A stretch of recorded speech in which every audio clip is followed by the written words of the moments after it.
Sinhagad road परिसरातून भाजपसाठी दिलासादायक आणि आत्मविश्वास वाढवणारी बातमी समोर येत आहे। या परिसरात झालेल्या निवडणुकीत भारतीय जनता पार्टीच्या उमेदवाराची बिनविरोध निवड झाली आहे। याबाबत भाजप नेते मुरलीधर मोहोळ यांनी प्रतिक्रिया दिली असून कोणत्याही विरोधी उमेदवाराने अर्ज न केल्यामुळे भाजपचे उमेदवार थेट विजयी झाल्याचे त्यांनी सांगितले।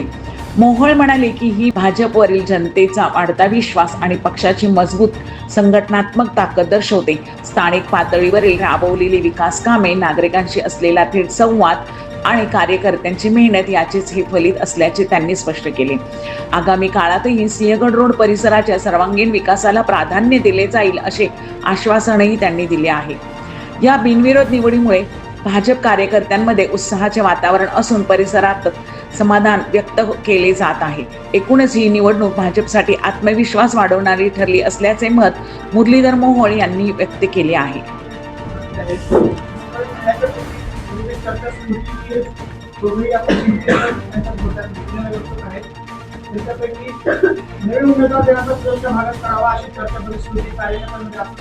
आमच्यात काहीच नव्हतं, तुमच्यापर्यंत काहीतरी वेगळी चर्चा आली।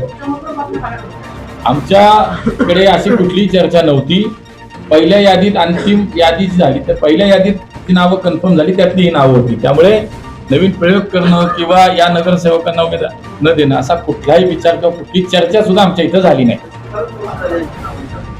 कुठून शिफारस नाही अहो, ही शेवटी बघा, शेवटी भारतीय जनता पार्टीकडे आम्ही तुम्हाला सांगितलं की 12 महिने 24 तास काम करणारा आमचा पक्ष आहे। आमच्याकडे एक सिस्टीम आहे, आमच्याकडे एक पद्धत आहे। इथल्या कोर कमिटीमध्ये नावांची चर्चा होते आणि मग ती मुंबईच्या कोर कमिटीमध्ये त्याचा निर्णय होतो। त्याच पद्धतीने हा निर्णय झाला होता आणि मी आत्ताही सांगितलं की या दोघांनी किंबहुना आमचा प्रसन्नदादा जगताप असेल, आमच्या गोसावीताई असतील, त्या प्रभागामध्ये या चौघांनी खूप चांगलं काम केलंय आणि म्हणूनच नागरिकांनी आम्हाला ही कामाची पावती आहे की या दोघांच्या प्रती आणि एकूणच प्रभागात आता ते दोघं तर तुम्हाला सांगतो इतक्या मोठ्या मताधिक्याने निवडून येतील ते तुम्ही पाहाच, पण या दोघांना बिनविरोध निवडून देण्याचं सुद्धा कारण आहे की विरोधकांना हे कळलं की आपण इथं खूप मोठ्या मताधिक्यानं हारणार आहोत, डिपॉझिट जाणार आहे आणि म्हणून त्यांनी माघार घेतली। त्यामुळे अशी कुठलीही चर्चा आमच्याकडे झाली नाही। हे अनुभवी आमच्या दोन्ही नगरसेवक आहेत आणि त्यांचा विजय, त्यामुळे आज नागरिकांनी जो प्रतिसाद दिला, जी जनभावना तिथं लक्षात आली विरोधकांची, त्याच्यामुळे हा विजय आहे। नगर परिषदेची निवडणूक असो किंवा महानगरपालिकेची निवडणूक असो, त्या सगळ्या निवडणुकांमध्ये भाजपचे सर्वाधिक लोक बिनविरोध होत असते। कारण तुमच्या प्रश्नाचंच उत्तर आहे। मी तुम्हाला तेच सांगतो की जनभावना ही आहे की मोदीजींच्या कामावरती विश्वास आहे, देवेंद्रजींच्या नेतृत्वावरती विश्वास आहे। पुणे महानगरपालिकामध्ये 5 वर्ष आम्ही काम केलं असेल, त्यामुळे ट्रिपल इंजिनचं सरकार म्हणून जे काय काम मागच्या 10 वर्षात झालं त्याचा हा निकाल आहे, त्याची ही प्रचिती आहे।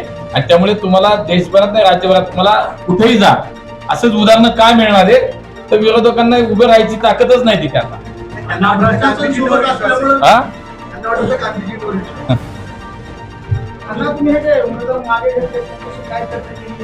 मी तुम्हाला सांगितलं आम्ही कशाला चर्चा करायला जाऊ, त्यांना कळलं की डिपॉझिट जाणार आहे बाबा, त्यांनी आपले शहाणे झाले।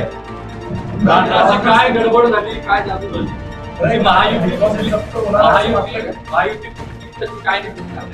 नाही बघा, शेवटी मागे पण तुम्ही ज्या वेळेला नगरपालिका नगरपंचायतीच्या ज्या निवडणुका झाल्या त्यावेळेला सुद्धा पक्ष नेतृत्वाने आम्हाला सगळ्यांना सांगितलं होतं की स्थानिक पातळीवरती चर्चा करा, तिथे तुमच्यात जर एकमत झालं तर युती करा, अन्यथा मैत्रीपूर्ण लढत करा, असा स्पष्ट सूचना किंवा एक निर्देश आम्हाला आमच्या राज्याच्या नेतृत्वाकडनं होते। त्यामुळे तुम्ही नगरपालिकेच्या निवडणुकीत राज्यभरात पाहिलं असेल की आम्ही युतीमध्ये कुठेतरी लढलो, कुठेतरी नाही लढलो। तसंच आम्ही इथे खूप प्रयत्न केला की शिवसेनेसोबत आमची चर्चा अनेक वेळा झाली। काही संख्या जे जागा ज्या आहेत, सीटची संख्या, त्याच्यावरून थोडेफार मागे पुढे झालं, पण तरी आम्ही मैत्रीपूर्ण लढू। सगळे उमेदवार त्यांचे 123 उमेदवार आहेत, त्यांचे मंगळाचे 65 उमेदवार आहेत। मैत्रीपूर्ण लढत कशी होणार? मैत्रीपूर्ण लढत म्हणजे समोरासमोर ते सेनेचं धनुष्यबाण घेतील, आमचं कमळ आहे, मैत्रीपूर्ण लढू ना, त्याला काय आहेत ना, त्यालाच मैत्रीपूर्ण लढत म्हणतात। मी आता सांगितलं की काही जागांच्या संख्येच्या बाबत थोडीशी चर्चा खूप वाढत गेली, एकमत झालं नाही। हा त्याच्या मागचं जे खरं आहे ते तुमच्या समोर सांगतोय.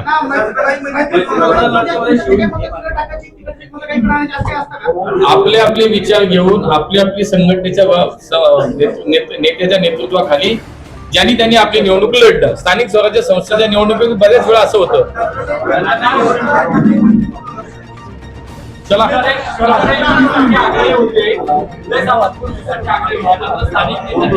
नाही, मला असं वाटतं देवेंद्रजी एकनाथ शिंदे साहेबांनी सुद्धा या पुण्यातल्या चर्चेवरती बराच वेळ त्यांनी सुद्धा एकमेकांची चर्चा केली. पण ठीक आहे, नाही झाली पण आम्ही मैत्रीपूर्ण लढू. धन्यवाद. आमची युती राज्यात कायम आहे. आमची युती माननीय देवेंद्रजी शिंदे साहेब अजितदादांच्या नेतृत्वात कायम आहे. पुण्यामध्ये मात्र आम्ही वेगळे वेगळे लढतोय. धन्यवाद.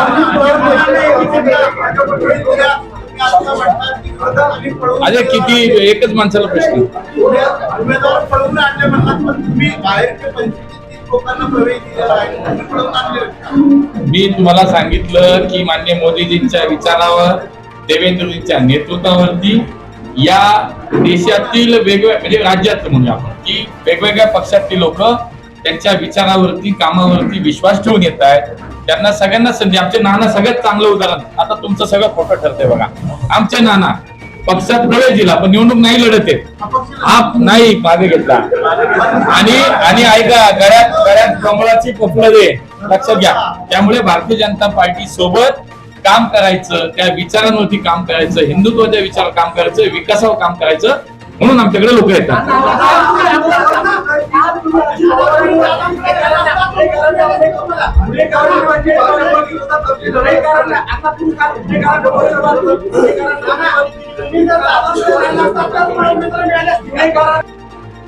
आमच्या भारतीय जनता पार्टीच्या पुणे शहराचे अध्यक्ष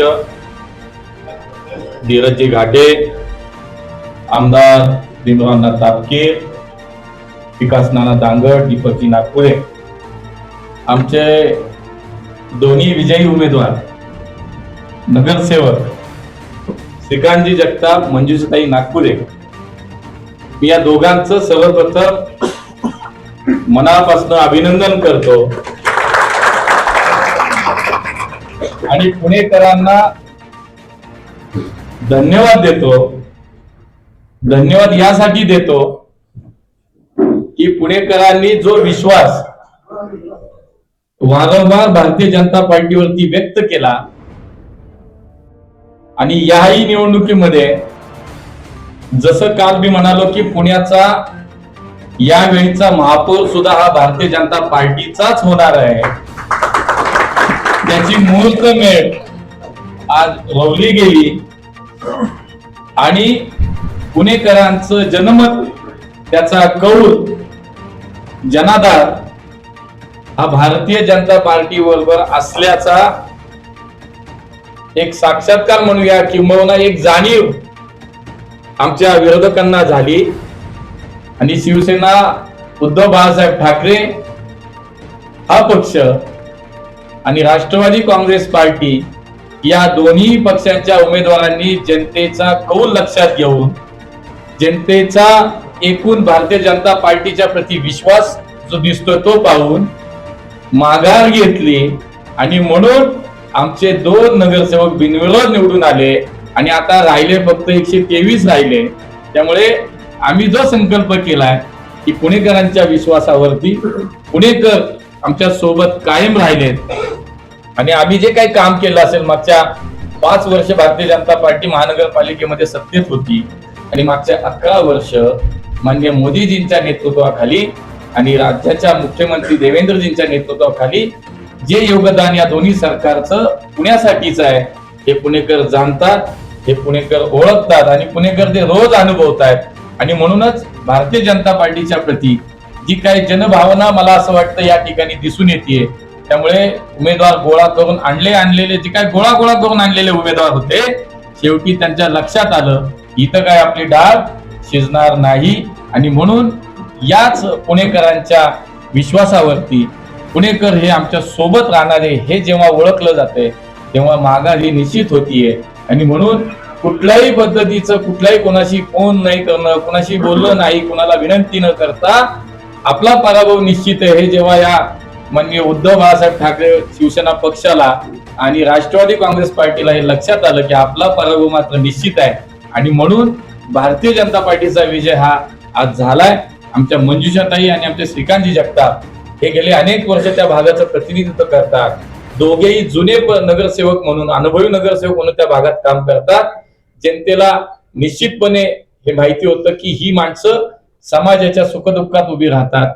लोकप्रतिनिधी म्हणून त्यांनी केलेलं काम निश्चितपणे चांगलं आहे आणि म्हणूनच त्याचीच पावती पुन्हा एकदा आमच्या माणिकबाग सन सिटी या प्रभागातल्या नागरिकांनी या दोघांच्या रूपानं आम्हाला जे काही कौल दिलाय, हाच कौल 15 तारखेला सुद्धा आपल्या लक्षात 16 तारखेला हाच कौल हा स्पष्ट होईल आणि भारतीय जनता पार्टीचा महापौर या पुणे शहराचा पुन्हा एकदा होईल हा विश्वास मी या निमित्तानं व्यक्त करतो. आमच्या दोन्ही बिनविरोध आलेल्या उमेदवारांना मनापासून शुभेच्छा देतो. खूप खूप धन्यवाद.